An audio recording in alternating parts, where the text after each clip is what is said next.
Почитувани гледачи, ја гледате рубриката Нашите градини. Ние се наоѓаме во еден прекрасен двор, во една прекрасна градина, во населбата Сопиште, во местото наречено Чифлик. Денешни наши гости се господјата Верица и Ристо Петрови по професија дефектолози.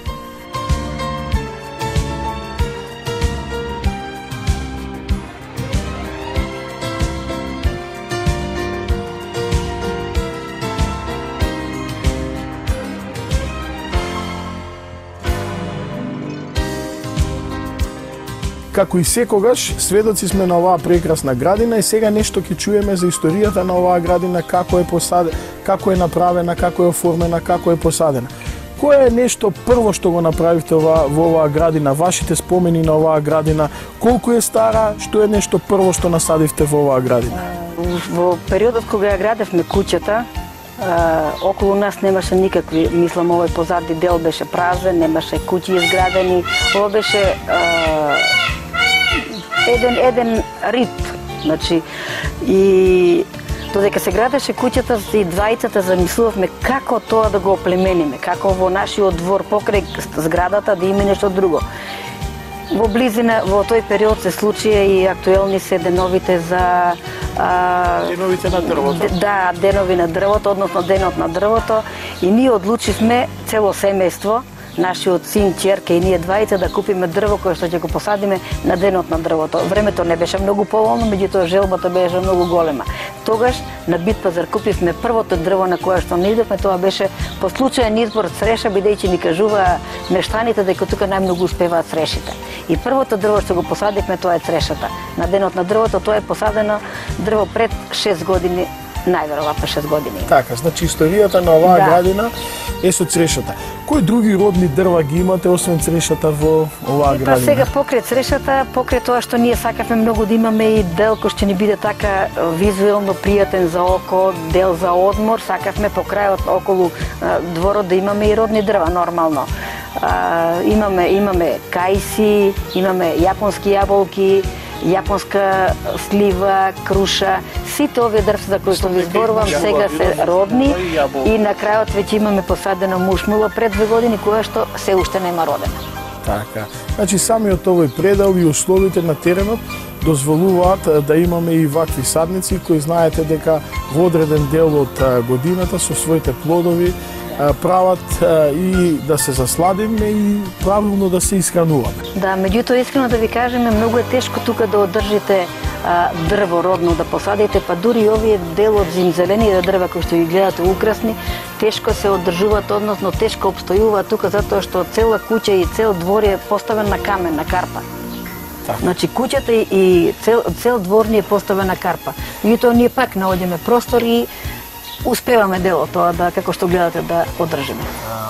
Господине, што ќе ни кажете за вашата фонтаничка? Имате многу интересна фонтаничка, која гледам дека убаво е оформена, се гледа дека е уградена така со камчиња, има пријатен жубор. Што нешто околу фонтаната е? Да видите, кога во периодот од како веќе дворот поставме да го средуваме и начално веќе дојдовме до една форма која сега е, иако таа се менува постојано и продолжуваме да постојано некоја новина да воведиме овде. Посакавме и да направиме или да купиме или некој да ни направи една мала фонтаничка. Со оглед на големината на дворот, нормално не можеше некоја голема да биде, не одговара за такво нешто. И се определивме покрај, имајќи ги во сите комбинации што претходно ги имавме и разговори со луѓе дали некој може да ни направи или не, ние се определивме за ова фонтаничка. Значи, земавме готова фонтана, нормално купувавме во меѓувреме камен. Овој камен што е околу фонтаната сега поставен, оној камен со релиеф, со разен релиеф на него, нели, со така наречени дупчиња. Тоа е травертин, бигор во комбинација со травертин. Ви благодарам, јас не ќе знаев тоа да го кажам. Значи, важно купував и такви камења дури, значи, околу фонтаната да поставиме. Го направивме тоа. Фонтаната е тука. Меѓутоа, најубавото во сето тоа беше и се уште е, што ние сакав сопругата тука ме подржуваше постојано, зубор. Значи зубор. И секогаш во сезоната, од пролет до есен, првото утринско кафе ние го пиеме покрај фонтаната, пред фонтаната. Освен кафето, слушнав дека ја играте и традиционалната игра табла, сега не знам кој е подобар од вас двајца.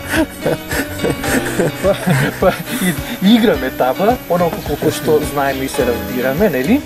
И навистина понекогаш дури, понекогаш знаеме дури малку да се наљутиме кој е подобар. Не, тоа е само претеризам во секој случај, но најдобар и јас сум тука. Знаеме и табла да играме.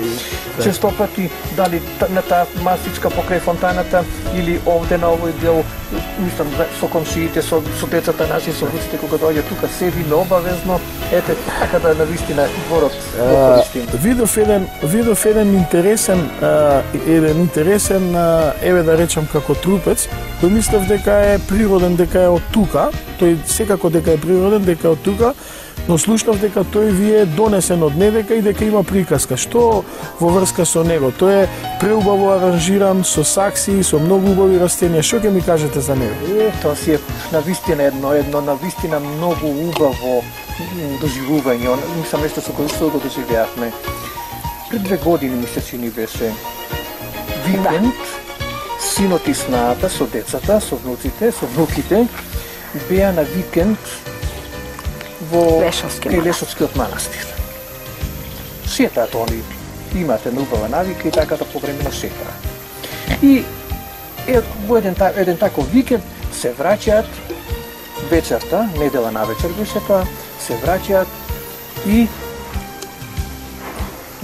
мислам, вратата од багажникот му беше отворена во колата и вели, дојди да видиш што ти носам. Што бре синко? Поизлеговме да видиме. Значи, овој трупец малку поголем, со гранките малку беа поголеми. И сега, што е суштината? Тоа што овој трупец се наоѓа во нашиот двор, а после тоа го обликувавме, па го лакиравме. Тоа е веќе моја работа, натаму. Значи, тоа што тој се наоѓа тука, тоа е пред се благодарение на нашата снага. Го видела она, фрлен, затворен, некаде таму кај проде. И му рекла на синот, застану го. Што? Застани го гледаш оној трупецот. Најдов глумец, најдов улога во нашата градина. Да. Тој ќе се вклопи идеално во сопиште, во дворот. Да. Синот реагирал. Што јас да го носам, сега да го кревам во багажник и да го ставам. Ќе го крениме, ќе го оставиме. И што да прави? Како и секогаш, ја што велам ние мажите, колку понекаш и да се и најтиме, на крајот ќе попуштиме кога жените ќе запнат за нешто. И така, благодарение на снаата, синот ја прифатил иницијативата и го донесува. Покрај овој прекрасен детај што го имате и еден убаво оформен алпинум. Видов на самиот алпинум дека имате едно мало жардинерче со едно многу интересно дрвце, кое не е од нашиве краишта. Рековте дека сте го донеле од Далмација. За што се работи? Видите, нам ни остана. И се надевам дека и понатаму ќе не држи тоа правило што си го зацртавме со сопругата. И желба. И желба секако. Кај што одиме, веќе гледаме во дворот. Гледаме на плацови, во градини. Да видиме секогаш користиме да видиме нешто ново. И сега пред 2 недели бевме службено во Сплит на една меѓународна конференција. Ние секоја година одиме во тој регион, Црна Гора, Хрватска, одиме на конференции. И секогаш го гледаме тоа. И Црна Гора и Далмација е препуна токму со овие дрвчиња. Таму се дрвја, цели големи. Некаде тоа е медитеранско растение. Да, медитеранско. Да. Некаде се со гранките нагоре, некаде паѓаат гранките. Зависи како го формирале. Колку дрвца донесовте?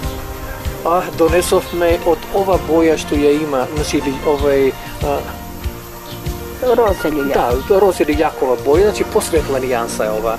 Значи донесовме 3 корења и 1 корен од бело. Сега нема и ни е многу криво, ама тоа ни е во исто време и обврска, што мора да реализираме наредната година, имати темно црвено. Значи колекцијата ќе биде завршена со телно црвено. Покрај тоа, во градината имате и една прекрасна пицеја со средна големина, значи елка, која рековте дека секоја година традиционално се кити пред Нова година. Значи, имаме во самата градина уште еден дел, значи, кој е на ниво, каде што е поставена трпезариска мача, каде што имате секоја недела неделен ручек. Покрај тоа имате една прекрасна љуѓашка, каде што после ручекот некој ќе одмара таму.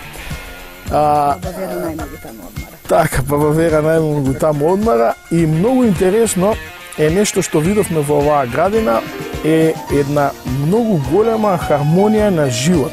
Видовме птици кои се слободно пуштени, пауни, значи за некои луѓе тоа е рајска птица, тоа е кралот на птиците, прекрасни птици кои слободно шетаат, кои е ретко, значи, да се види дека се пуштени и стојат тука. Видовме, значи, мачка, што е контраст на целата работа, која е многу смирена, која е мирна, која е социализирана. Видовме куче, кој исто така е донесено од урбана средина, од центарот на градот, кој е тука уклопено и живее во хармонија со мачката и со пауните. Значи, едноставно оваа градина некако диши со соживот. Значи, сите работи некако се склапаат едно со друго. Значи, не е ова фалба од мене како еден автор на емисијата, но на вистина видов една многу убава кохезија во оваа градина. Исто така, гледам дека се внимава на секој детај. Видов една скршена тераткотна саксија и замислете, таа саксија, како многу од нас што би направиле, би ја фрлиле, би завршила негде на некое буниште. Меѓутоа, нашите домаќини развиле еден нов стил на уредување и аранжирање на такви скршени сакси. Така да видов 3-4 тука и навистина изгледаат прекрасно и сакам да кажам дека се нешто што некогаш некој би го фрлил, нашите домаќини го употребуваат тоа и од него прават од нешто што секој би се откажал од тоа, тие веќе прават украс и му даваат живот и му даваат улога во оваа градина. Навистина уживавме. А за крај, можете ли уште некоја анекдота да ни кажете, дека навистина видовме многу убави и богати партитури во вашиот двор? Што би сакале да кажете? Еве, ме интересира вашата љубов према цвеќето. Од каде дојде вашата љубов према цвеќето? Бидејќи целата градина е исполнета со цвеќе кое буквално кипи од сите страни. Цвеќето кое што го гледате со многу љубов, мерак и јас посебно го одржавам, бидејќи мислам дека цвеќето е тоа кое што ми го врати здравието, кое што ми беше нарушено пред неколку години. Меѓутоа, желбата стои далеку, длабоко во мене и морам да спомнам една личност која што ми значела во животот. Тоа е мојата свекрва покојна, тоа е мајката на мојот сопруг, која што и во оние периоди кога немаше сакција во конзерви, знаеше да посади различни цвеќиња и дворот наш уште пред 40 години, пред 35-40 години кога се омаже во таа куќа, беше полн со цвеќе и остани понатаму како традиција.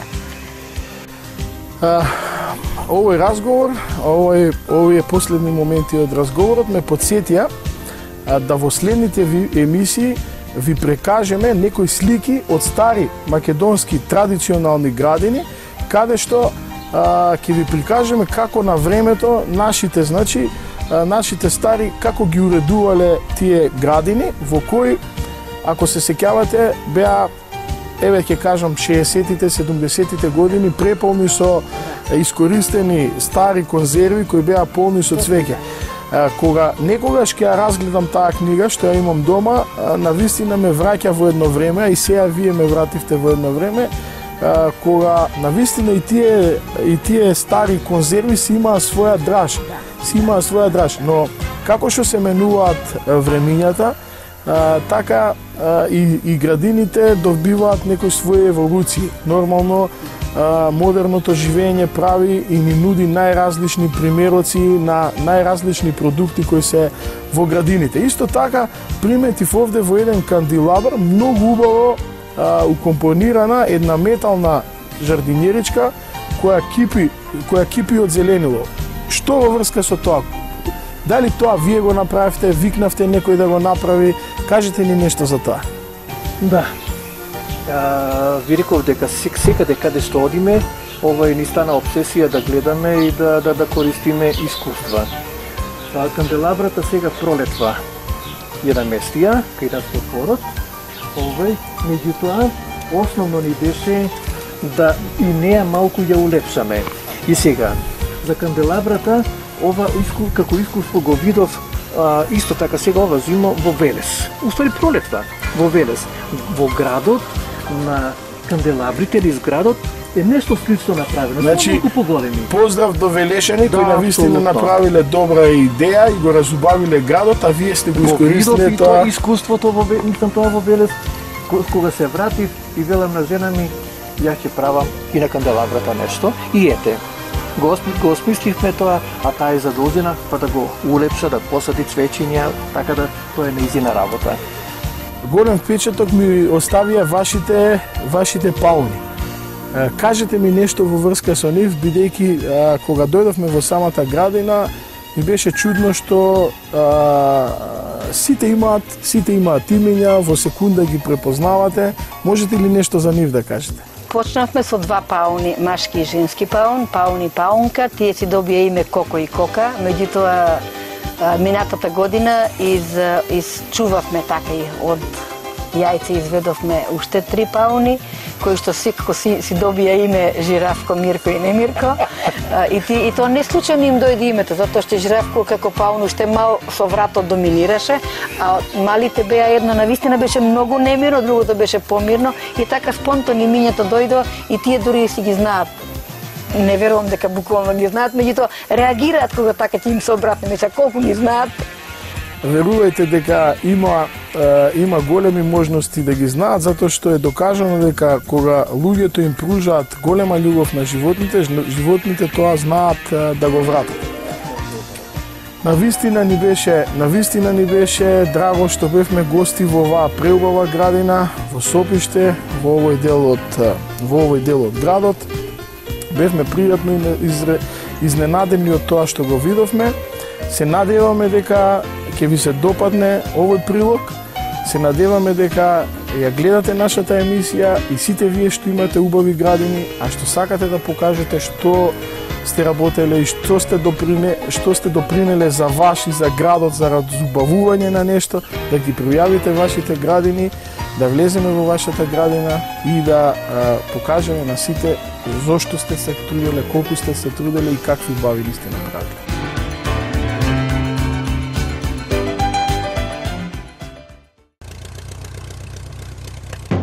Гледај Гарден Клуб за доброто на твојата градина.